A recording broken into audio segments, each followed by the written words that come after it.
దేవుడు మన ప్రభు అయిన యేసయ్య పరిశుద్ధ నామంలో కూడి వచ్చిన మీ అందరికీ నా హృదయపూర్వకమైన వందనాలు తెలియజేస్తున్నాను. కొద్దిసేపు దేవుని మాటలు విందాం. పరిశుద్ధ గ్రంథము నుండి ఇర్మీయా గ్రంథము 2వ అధ్యాయము 19వ వచనాన్ని చదువుకుందాం. ఇర్మీయా గ్రంథము 2వ అధ్యాయము 19వ వచనాన్ని చదువుకుందాం. నీ దేవుడైన యెహోవాను విసర్జించయు, నీకు నా ఎడల భయభక్తులు లేకుండుటయు, బాధకును శ్రమకును కారణమగును. నీవు తెలుసుకొని గ్రహించున్నట్లు నీ చెడుతనము నిన్ను శిక్షించును, నీవు చేసిన ద్రోహము నిన్ను గద్దించునని ప్రభువును సైన్యములకు అధిపతియగు యెహోవా సెలవిచ్చుచున్నాడు. ప్రార్థన చేసుకుందాం. ప్రభువా నీకు వందనాలు. ఈ రాత్రికాల సమయం నాయనా, ఈ కొడుకులో మీరుండి మమ్మలను బలపరుస్తున్నందుకు స్తోత్రాలు తండ్రి. ఈ చదవబడిన లేఖన భాగం నీ బిడ్డలకు వివరించే జ్ఞానము నాకు లేదయ్యా. నీ సిలువ చాటు నన్ను మరుగుపరుచుకొని ఈ చదవబడిన లేఖన భాగంలోని సత్యాలను మేము గ్రహించులాగున సహాయమునిచ్చి సహకరించి మహిం పొందుకొనమని మా ప్రభువును ప్రియరక్షకుడు త్వరలో రానయ్యన్న యేసయ్య అతి శ్రేష్టమైన నామంలో అడిగి వేడుకొనుచు ప్రార్థిస్తున్నాను మా పరమ తండ్రి, ఆమేన్. ప్రియమైన దేవుని బిడ్డలారా, చదవబడిన లేఖన భాగంలో ఇర్మీయా ప్రవక్త ద్వారా దేవుడు మనతో మాట్లాడుతున్న మాట, దేవుని విసర్జించితే ఏం జరుగుతుందో ఈ రాత్రికాల సమయం ప్రభు మనతో మాట్లాడుతున్నాడు. నీవు ఏమి విసర్జించాలి, అవి విసర్జించకుండా దేవుని నీవు విసర్జిస్తే ఏమవుతావు అనే విషయాన్ని ఈ రాత్రి 7 విషయాలు మీకు తెలియజేస్తాను. దేవుని మనం విసర్జిస్తే మనకు సంభవించే వాటిని గురించి తెలుసుకుందాం. మొదటిగా ఇర్మీయా ద్వారా దేవుడు మనతో ఏం మాట్లాడుతున్నాడంటే, నీ దేవుడైన యెహోవాను విసర్జించవు, నీకు నా ఎడల భయభక్తులు లేకుండాటు. దేవుణ్ణి విసర్జించటం, ఆయన ఎడల భయభక్తులు లేకుండా ఉంటే దేనికి కారణమవుతారంటే ఆ బాధకును శ్రమకును కారణమవుతారు. నీవు తెలుసుకొని గ్రహించినట్లు నీ చెడుతనము నిన్ను శిక్షిస్తుంది. ఏం శిక్షిస్తుందంట మనల్ని?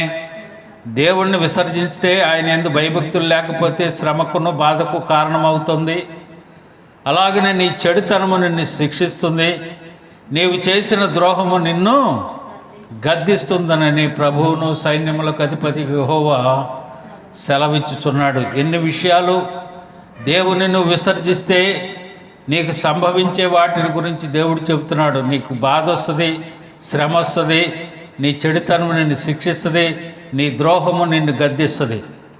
ఇన్ని విషయాలు దేవుడు మనతో మాట్లాడుతున్నాడు. మొదటిగా, దేవుణ్ణి విసర్జించేవారు నాశనం అవుతారట. ఎంత కఠినమైన మాట పరిశుద్ధ గ్రంథంలో వ్రాయబడిందో తెలుసా? ఏదో ఉద్రేకంలో దేవుణ్ణి తెలుసుకున్నాం, మేము రక్షణ పొందామని అనుకుంటారు. కొత్తలో బాగానే ఉంటుంది, కొంతకాలం జరిగిన తర్వాత దేవుణ్ణి వారు విసర్జిస్తారట. విసర్జించిన వారు ఏమవుతారో తెలుసా? నాశనం అవుతారని దేవుని వాక్యం సెలవిస్తూ ఉంది. హోషేయ గ్రంథము 7వ అధ్యాయము 13వ వచనాన్ని చదువుదాం. హోషేయ గ్రంథము 7వ అధ్యాయము 13వ వచనం. వారికి శ్రమ కలుగును, వారు నన్ను విసర్జించి తప్పిపోయి ఉన్నారు. ఏం చేశారంట వారు? వారికి శ్రమ కలుగును, వారు నన్ను విసర్జించి తప్పిపోయి ఉన్నారు. వారికి ఏం కలుగుతుందట? వారికి ఏముంది? తర్వాత కింద చదువు కంటిన్యూ. వారికి శ్రమ కలుగును, వారు నన్ను విసర్జించి తప్పిపోయి ఉన్నారు. వారికి ఏం కలుగుతుందట? ఏది లేదా? అక్కడ లేదా? కనిపించట్లేదా? వారికి నాశనము కలుగును, వారు నా మీద తిరుగుబాటు చేసి ఉన్నారు. వారికి క్షయము సంభవించును, నేను వారికి విమోచింప కోరి ఉన్నాను, వారు నా మీద అబద్ధములు చెప్పి ఉన్నారు. ఏం కలుగుతుందట? మీరు అనుకుంటా ఉండొచ్చు, ఏదో దేవుణ్ణి నమ్ముకుంటే నాకు అన్ని ఆశీర్వాదాలు వస్తాయి, ఏదో కొంత శ్రమ ఇరుకో ఇబ్బంది వచ్చిన తర్వాత దేవుణ్ణి విసర్జించడం జరుగుతూ ఉంటుంది. వారికి ఏం కలుగుతుందంట? నాశనము కలుగుతుందంట, శ్రమ కలుగుతుందంట. ప్రియమైన దేవుని బిడ్డలారా, ఈ రాత్రి ప్రభువు నీతో స్పష్టంగా సూటిగా తేటగా మాట్లాడుతున్నాడు. అన్ని విషయాల్లో దేవుని మీద ఆధారపడకుండా దేవుణ్ణి విసర్జించి నీ ఇష్టానుసారంగా నువ్వు ప్రవర్తిస్తే ఏం జరుగుతుందో తెలుసా? బాధ కలుగుతుంది, శ్రమ కలుగుతుంది, నాశనం కలుగుతుంది. ఏమవుతుందంట? వారికి శ్రమ కలుగును, వారు నన్ను విసర్జించి తప్పిపోయి ఉన్నారు కనుక వారికి నాశనము కలుగును. ఏమండి, నాశనం అయిపోవటం ఎవరన్నా కోరుకుంటారా? దేవుడు స్పష్టంగా నీతో మాట్లాడుతుంటే దేవుణ్ణి విసర్జించేసి దేవుణ్ణి పక్కన పెట్టేసి ప్రార్థన అని అనుకునేటప్పటికి ముందు రావాలి. రాము, నిర్లక్ష్యం. ఎందుకని? మనం ఎప్పుడు వెళ్ళినా పర్లేదు, ప్రార్థన చేసుకుని వచ్చేస్తాం. వారు నన్ను విసర్జించున్నారు.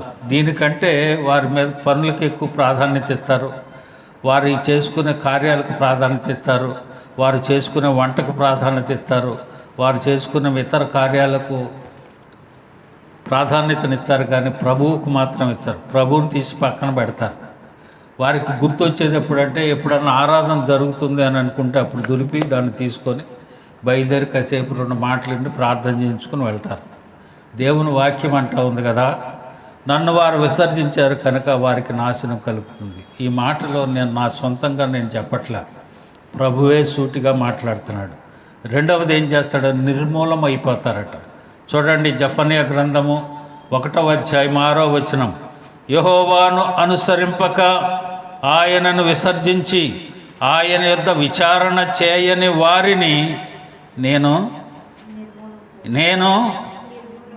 ఏమండి, నాశనం అయిపోవటం, నిర్మూలం అయిపోవటం మనకేమన్నా ఇష్టమా? దేవుడు దాన్ని నీ యందు అది కోరుకుంటున్నాడా? నీ చేతులారా నువ్వే తెచ్చుకుంటున్నావు. ఎవరి మీదో కోపం, ప్రార్థన మానేస్తాం. ఎవరి మీదో కోపం, మన దేవుని సన్నిధిని విడిచిపెడతాం. దేవుడే ఈ రాత్రి సూటిగా తేటగా స్పష్టంగా మనతో మాట్లాడుతున్నాడు. దేవుణ్ణి విసర్జిస్తే వారికి నాశనం సంభవిస్తుంది, వారు నిర్మూలమైపోతారు, వారు ఏమవుతారు?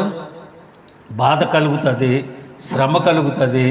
తర్వాత చూడండి, బాధ, శ్రమ. ఇర్మీయా గ్రంథము 2వ అధ్యాయము 19వ వచనం. ఇర్మీయా గ్రంథము 2వ అధ్యాయము 19వ వచనం. నీవు నీ దేవుడైన యెహోవాను విసర్జించుటయు, నీకు నా ఎడల భయభక్తులు లేకుండుటయు. దేనికంట? దేనికి? శ్రమకు కారణం. దేనికి కారణమంట? నీ దేవుడైన యెహోవాను విసర్జిస్తే బాధకు, శ్రమకు కారణమవుతావు.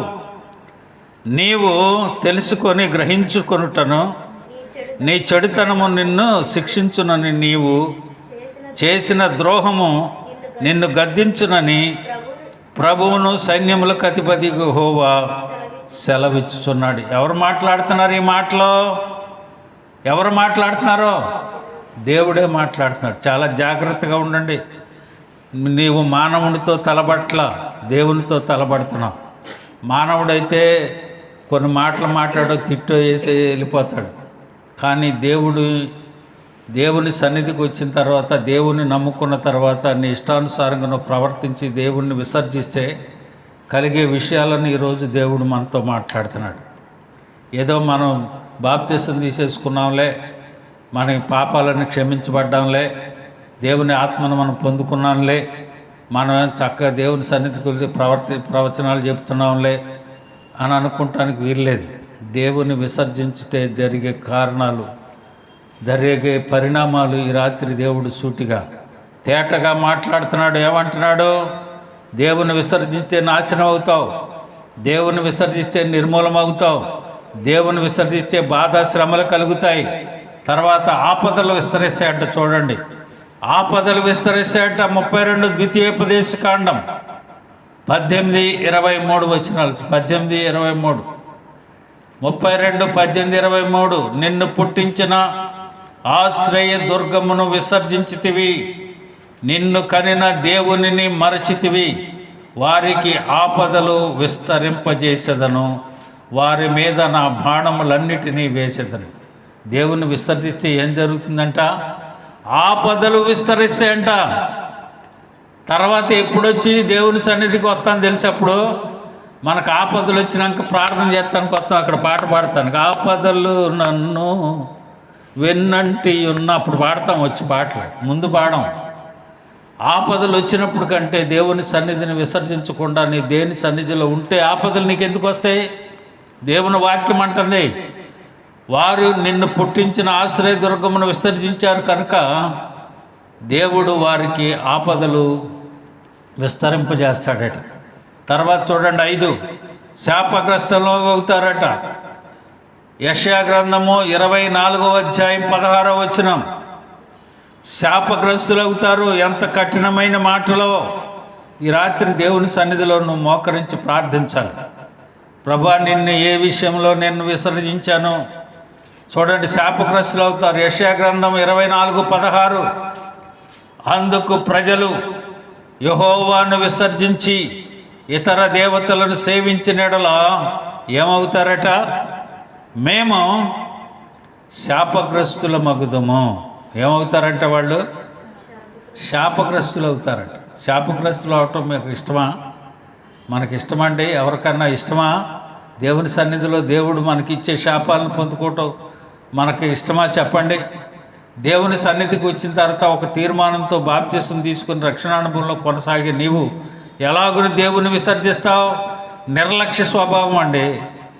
ప్రార్థనకు వచ్చి 10 నిమిషాలు ప్రార్థన చేస్తుంటే దేవుడు మనకి 24 గంటలు ఇచ్చాడు కదా రోజుకి. దశంభాగం దేవునికి ఇవ్వాలంటే ఎంత ఇవ్వాలి మనం? రోజుకి 2 గంటల 45 నిమిషాలు దేవుని టైం. అది ప్రార్థనకు వచ్చి 10 నిమిషాలు ప్రార్థన చేసుకోండి అమ్మ, 7 గంటలకు వచ్చి మైకి పెట్టిన 7:30 అయింది, 7:15 అయింది. ఇప్పుడు రాకపోతే 5 నిమిషాలు వచ్చి ప్రార్థన చేసుకుని వెళ్ళిపోతే సరిపోయిందా? దేవుని సన్నిధిలో దేవుని వాక్యం ఎంత ప్రాధాన్యత ఉంది.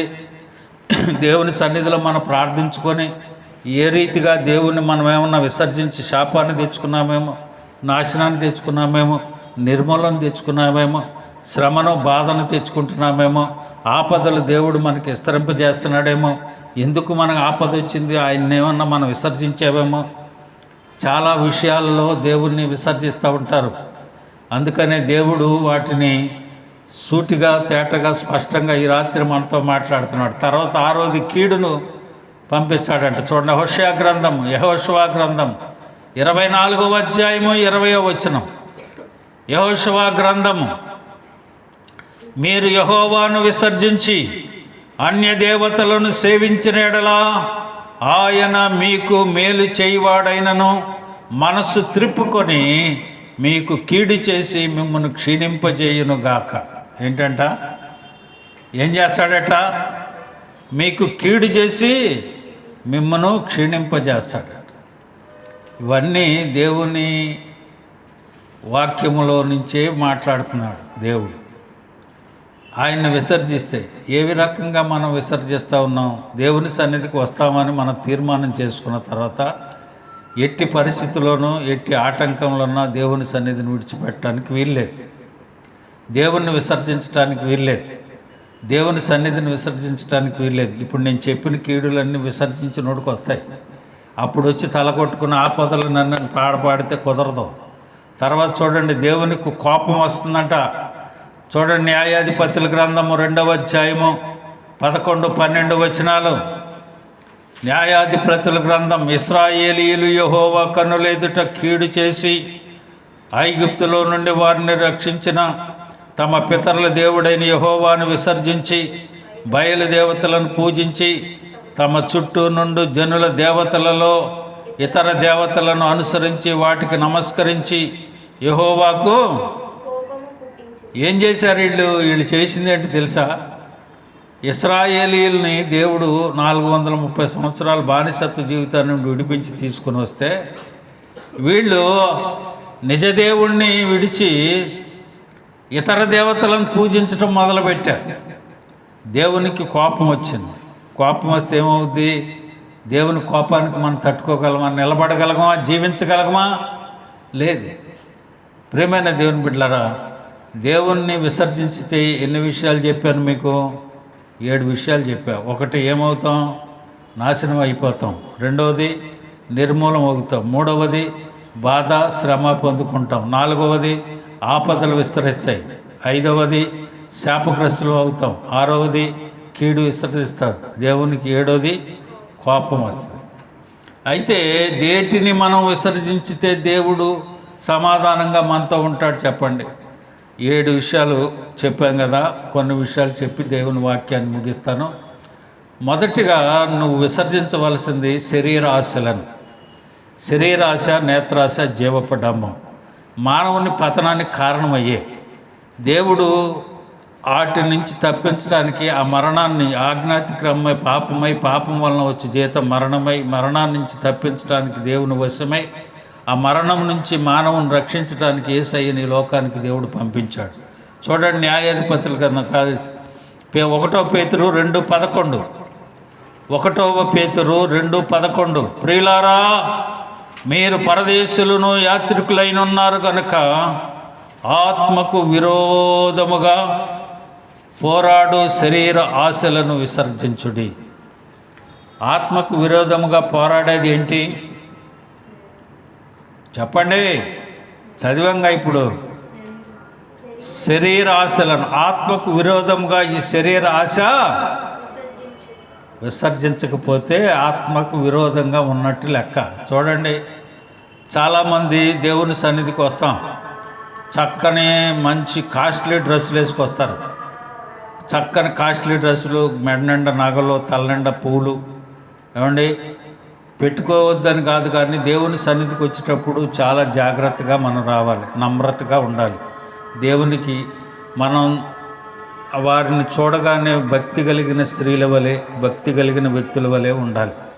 అంతేగాని అందరూ మన వైపు చూసి చక్కగా ఉందిరా, ఎంత కాస్ట్లీ డ్రెస్ వేసిందిరా, ఎంత చక్కగా గాజులు పెట్టుకుంది, అంత నగలు పెట్టుకుంది, తలనిండా పూలు పెట్టుకుంది అన్నట్టుగా మనమేమి ఇక్కడికి మన సోకు చూపించుకోవటానికి రాట్లా.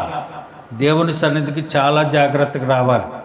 మనం చూడగానే భక్తి కలిగిన స్త్రీల వలె ఉండాలి, భక్తి కలిగిన వ్యక్తుల వలె ఉండాలి. శరీరాశ, నేత్రాశ, జీవపడంబం. చూడగానే హవ్వగారికి చక్కగా కనిపించింది కంటికి, చూసారా? అది అంటుందో మీరేం చావనే చావరు అని అంటే తిన్నది కాకుండా తీసుకొచ్చి ఇది కూడా ఇచ్చింది.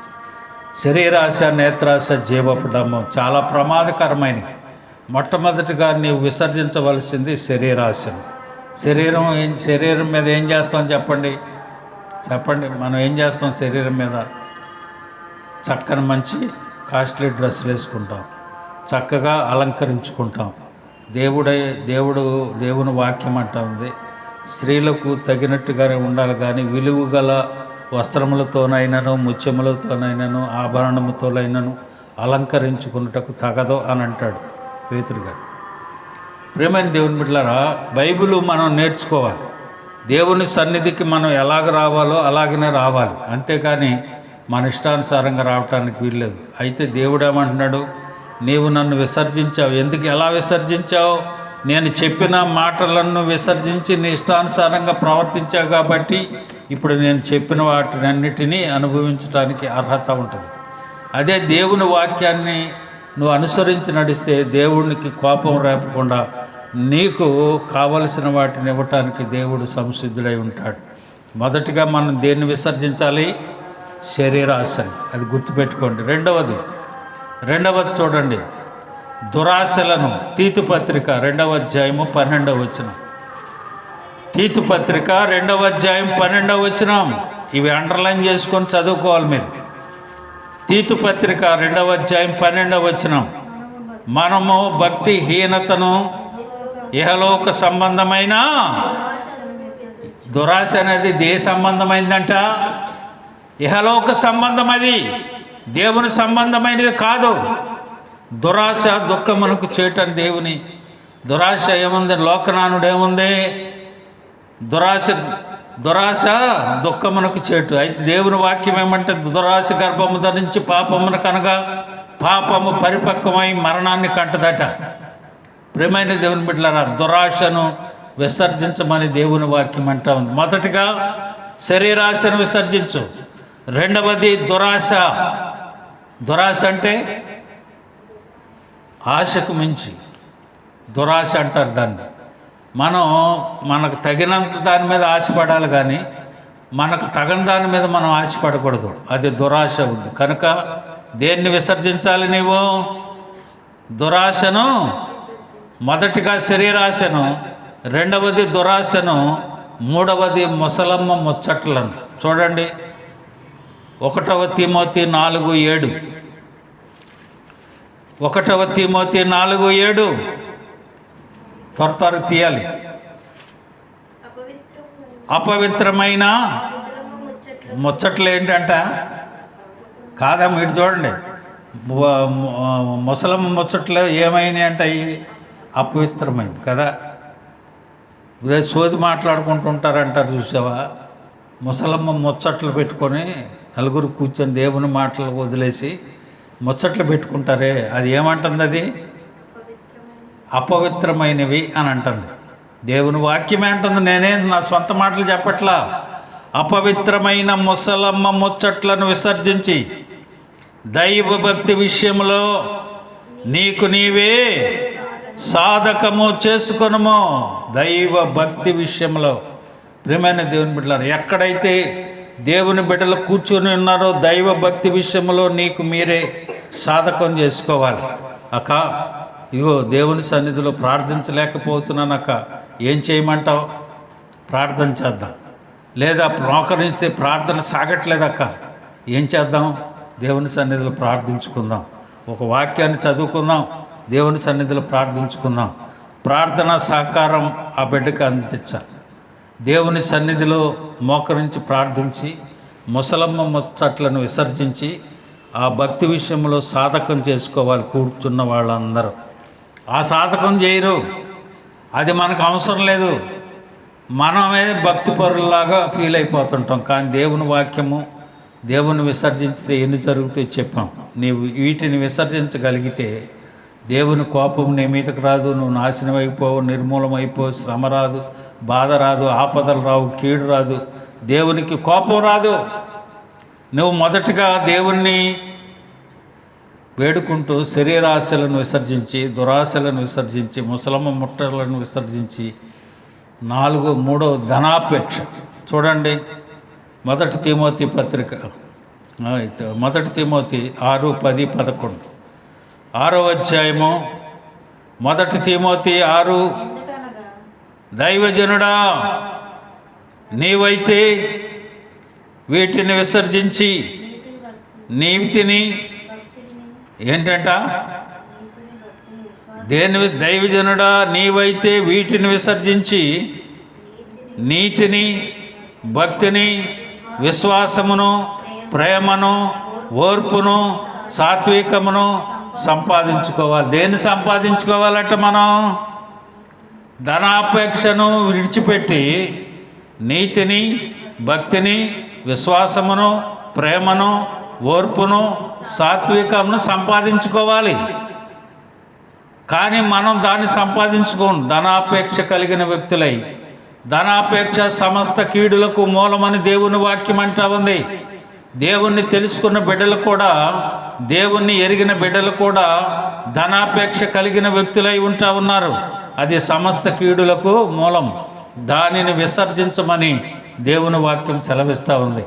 కనుక ఈ రాత్రి దురాశను విసర్జించి, శరీరాశలను విసర్జించి, ముసలమ్మ ముచ్చట్లను విసర్జించి, ధనాపేక్షను విసర్జించి, రహస్య కార్యములు. చూడండి 2 కొరింథీ 4:2.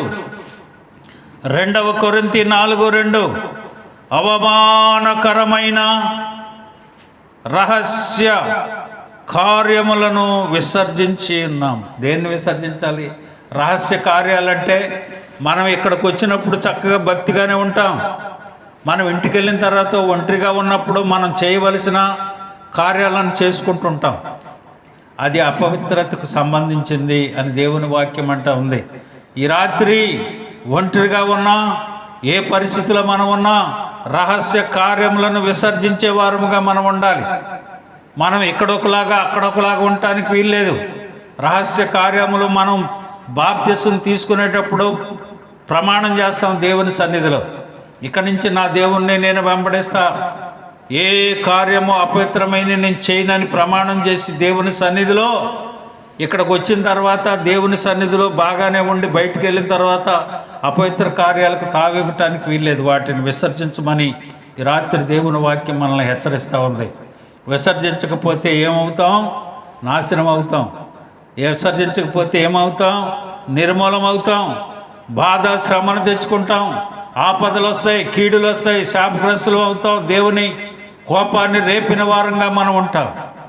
ఈ రాత్రి ప్రియమైన దేవుని బిడ్డలారా, దేవుని కోపం రేపక శరీరాశలను విసర్జించి, దురాశలను విసర్జించి, ముసలమ్మ ముచ్చట్లను విసర్జించి, ధనాపేక్షను విసర్జించి, రహస్య కార్యములను విసర్జించి, చివరగా అంధకార క్రియలను విసర్జించాలంట. చూడండి, రోమాపత్రిక 13:12, రోమాపత్రిక 13:12.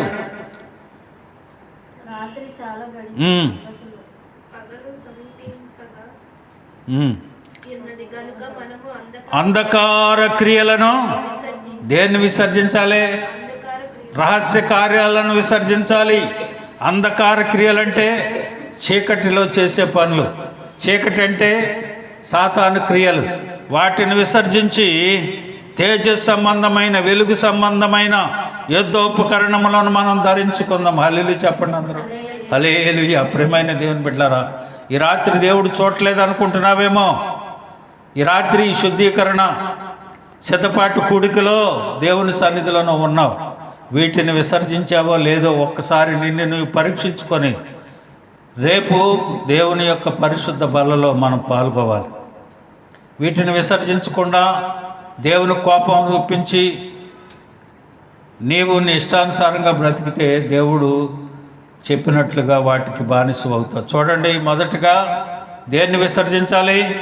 శరీర కార్యాలను, రెండవది దురాశలను, మూడవది ముసలమ్మ ముచ్చట్లను, నాలుగవది ధనాపేక్షను, ఐదవది రహస్య కార్యములను, ఆరవది అంధకార క్రియలను. గట్టిగా నిద్దట్లో పలికిన వీటిని చెప్పగలిగేటట్టు ఉండాలి. వాడే అర్హుడు. పరిశుద్ధ బల్లలో చేపట్టడానికి అర్హత కలిగిన వ్యక్తులు వాడే. వీటిని విసర్జించకుండా నీ ఇష్టానుసారంగా వచ్చి బల్లలో పాల్గొంటే వీటన్నిటిని చెప్పాను కదా, శాపాలు ఏమున్నాయో వాటిని ప్రభువు మన మీదకి తెస్తాడు. కనుక ప్రియమైన దేవుని బిడ్డలారా, ఈ రాత్రికాల సమయం, దేవా నేను వీటిని విసర్జించి నీకు కోపం రేపక నీవు చెప్పినట్లుగా వాటికి నేను పాలు పొందటానికి నేను అర్హత లేకుండా నీ ఇష్టానుసారంగా నీ చిత్తాన్ని నెరవేర్చే వ్యక్తిగా నేను ఉంటానని ప్రార్థన చేసుకుందాం. అందరూ తల్ల వంచండి.